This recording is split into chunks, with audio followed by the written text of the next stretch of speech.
Picture this scenario. You have your family with you and you hear gunfire in the distance. Not one or two shots, but constant and unrelenting like a war zone. You look out your window and notice a neighbor's home several doors down being ransacked, while another seems to be on fire, and that fire has the potential to spread. Unfamiliar vehicles are blocking the roads out of your area, and hooded figures mill around the streets with weapons in their hands and attack people from your neighborhood. It's an emergency SHTF scenario where you have about 10 minutes to pack up and run to a place you consider safe nearby just to get away from the chaos. I'd call this a backpack bug-out situation. You take only what you need to survive a couple of days with the hope you can return to your home after the immediate danger is past. Could you make it through, or would it be better to drive out to prepared bug-out property well in advance? That's the topic of today's video. Stick around for the possibilities that await you after the apocalypse.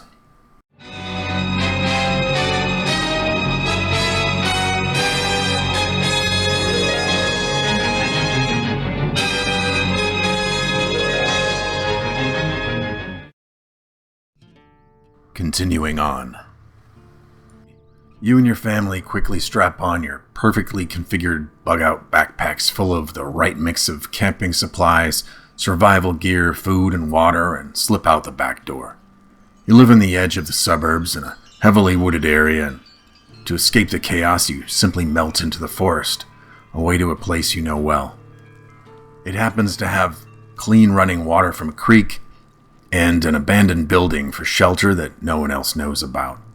The weather is picture perfect and there's no concern of dealing with the elements.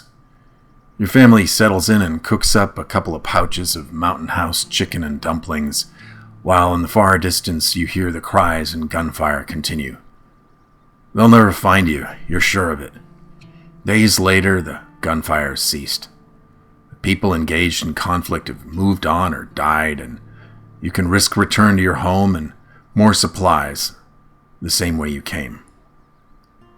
Unfortunately for most people, that's not going to be a realistic scenario. Not the chaos necessarily. We've seen similar unrest and lawlessness in the United States in recent memory, but rather the convenient way you were able to slip out unnoticed and remain unchallenged for the duration of your time in the woods, wanting for nothing except maybe a hot shower. It's also a situation that is generally not what I cover here when I touch on survival. My assumption is that you don't live near a place where you can easily bug out with a backpack and not attract a lot of unwanted attention. No matter the source of the SHTF scenario, whether it be a natural disaster or wildfire or crazies in the streets, escaping on foot might not even be an option. My personal recommendation is to have a backup location ready to get away to at your own pace instead of waiting for things to get so bad to the point where you have to leave on foot in a panic in fear of your life or the lives of your family members. Have a bug-out bag or 3, sure, but have somewhere solid to go first. If you're a single guy and you're surrounded by neighbors who can't care for themselves, you might decide it's better to be a hero defending your community and saving others rather than bug out. That's your decision, of course. Perhaps you have neighbors who also want to fight, no matter the odds against them. But if you are responsible for your own family's safety and your neighbors never took heed of the building warning signs around them, there's only so much you can do before the road starts to beckon to you to leave before it's too late and you end up like them, unprepared and overwhelmed. You could bug in, but it won't be long until the roving mobs notice you're doing pretty well compared to everybody else. The best situation, of course, would be to live in a place so remote and well-stocked that this scenario could never happen to you. You're a modern-day Robinson Crusoe, or Swiss Family Robinson for that matter, and no one would know to bother you because you live self-sufficiently in the mountains and recycle your own urine. For most people who work for a living and not on Zoom calls, that's not an option. They need to work their trade in a populated area, or maybe just live near family that occasionally needs their support. So where for this average family to bug out to? Some people would recommend a place already well populated by like-minded people who share your values and are prepared for any SHTF scenario that starts outside their community. They might insist that a MAG, a mutual assistance group, is necessary for your survival. There is merit to that idea. I prefer the roads less traveled, however, especially when it may mean literally sharing a road with others to the eventual bug-out location. I also tend to think that if an area is too self-sufficient in an SHTF situation, it's likely to attract attention from powerful forces, perhaps even government or militarized. There is historical precedence for this if you want to read up on the Boers in South Africa. You can see some of this in the old television show Jericho as well, which is a good watch. I personally have chosen remote land that's easy to escape to if needed in West Texas. It's located in a place that most people might at first consider inhospitable and a challenge to travel to with rough terrain, much less survive in. I think this naturally limits competition. In other words, it should be a place with a higher risk to survival for unprepared visitors than reward. If you were hungry, would you head to a desolate-looking desert or a heavily populated area of self-sufficient homesteads and livestock? If there is a land of milk and honey waiting in the Ozarks or the Cascade Mountains where people are known to have chicken farms and where they spend all day canning and jarring their own food, chances are there will be a lot of people headed that way, and I don't mean just people heading out to be with family. In a world without rule of law, my take is that less of a concentration of people with plenty around you is a good thing, unless you can trust all your neighbors with your life and have some serious security to stave off heavily armed invaders. For me, I prefer the wide open spaces of remote Texas land. The money saved on the price of the land itself allows a lot of different and creative ways to prepare for the challenges of desert living. It's a significant expenditure of gas for someone to travel out to homesteads where I have land, and a gamble that they'll find anything that's worth the trip. On foot, only the most desperate would make the trip fueled by hope, and they'd likely die of dehydration on the way. And to make my odds better, I have more than one plot. Whatever land you choose, even if it's just moving out to the edge of the suburbs or exurbs to live with mom for a while, I advise you not to wait around in your suburb or, heaven forbid, city for things to get so bad that you need to engage in a backpack bug out. If the SHTF scenario comes suddenly in the form of an EMP that fries your vehicle, for example, and you must leave on foot, then at least make it a place that you have scouted out beforehand and ensure that it really is safe and unpopular place to lay low. You don't want to end up sharing a space with limited or no security with hostile and desperate people. Homeless people are known to have the shoes stolen from their feet as they sleep, and in a world without rule of law, I'd expect far worse. It's best, of course, if you own the property or know who does. Owning your bug-out land outright or making payments on land gives you the legal right to camp out on your property. In a true SHTF WROL scenario, you may conclude, and perhaps rightfully, that such things do not matter. But what if the owners show up and demand you leave at gunpoint? At the very least, you should have a cache of something at your bug-out property that can help with survival. If you bury a sealed PVC pipe on 20 acres of land, it's unlikely to be discovered. But the more preparations, the better. The best long-term solution, in my opinion, is to have your own land paid off with a permanent shelter and infrastructure on it to support living with reduced effort on your part. This is the sort of granddad's cabin in the woods approach. An empty plot of land you've never been to may be little more than a place to park an RV, but have you made sure an RV can even access your land? Or will you spend unnecessary effort clearing it at the last minute? The brush in 2023 is dry and brittle from droughts of years ago, so you can do it yourself in Sierra Blanca, but I would not wait to arrive at land unseen to clear it with your whole family in tow unless they're willing to pitch in. Given that the desert can be a place with snakes, scorpions, and coyotes, I wouldn't want kids running around helping clear land. That said, I rarely run into those creatures and only hear the coyotes at night. The more you have ready and in place, the better. Clear a small driveway or a path as deep as you're comfortable with so that you have time to see who might be making their way up toward you versus just driving by. Hudspeth County land may be technically desert land, but chances are there's plenty of thorny scrub brush and cactus along the edge of your property. Even if you can find a clear spot somewhere on your acreage, you'll need to clear at least a few bushes to make a good path into it.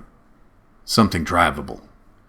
Rather than walking half a mile each day to haul water, have water storage ahead of time or in your vehicle. Or a solar-powered well if you can afford it. Some preppers might stock up their cabin or even bury caches of supplies in the area, but keep in mind that if you don't have air conditioning, your cabin or shack or warmed-up spot on the ground could become hot enough to ruin foodstuffs. Having various supplies on site is not as important as having shelter and water. Make sure you visit your land every year or two. Bushes, weeds, and brush can grow up quickly on cleared land and could impede the progress of your vehicle if your driveway goes deep into your property. Security may also be an issue even if your land is remote, or perhaps particularly if your land is remote. If you're unable to frequently check the state of your land and you're unsure who might roam the area, you probably don't want to keep anything valuable inside structures unless you can properly secure them. I have seen people use cell phone technology in hunting cams to monitor their property, and there's even a YouTuber who shares video of creatures walking across the hunting camera out the land they have out in the Sunset Ranches. Maybe leave a sign that tells visitors that they are free to sleep there on your land and in any structure you've made, but ask them to clean up after themselves. A kind word and offer might do the trick more than a weak lock. And if it's in West Texas, maybe go bilingual with that message. Key, in my opinion, no pun intended, would be at least to have shelter and a place to lay your head that's a step up from the vehicle that brought you to your land, and if possible, access to a source of water, even a small tank to get you through a short-term situation. Though I've certainly used a fabric tent myself, I'd prefer to have a low-profile and well-camouflaged permanent shelter. Any colorful structure will stand out in the rolling expanse of Hudspeth County and might attract unwanted attention. Think about your own property and the terrain and flora characteristics of where you live. Is your area an evergreen part of Louisiana swamps? If so, maybe a dark matte green or beige structure is better than the bright, shiny red or silver one. The same goes for vehicles. I've seen some factory-built Toyota trucks with that sort of matte color scheme on roads recently. Even the simplest of survival-type shelters can help you escape from the elements. In Hudspeth County, that would typically be the sun and heat since you want to keep your body's water loss at a minimum, and most parts of the county don't have tall shade trees, though you might find shade close to the mountains. The Chihuahuan Desert won't support tall trees, though you may see some broad, scrubby trees in some spots you could potentially prune into shade trees with a green thumb. If you can set up a rain capture system, you may be able to slow drip irrigate some trees to a decent size, like the trees that grow on city water in Sierra Blanca. The weather around Sierra Blanca can get as low as 25 degrees Fahrenheit in January with chilling gusts of wind, so unless you have 4 walls or a warm tent, plan on bundling up in the winter.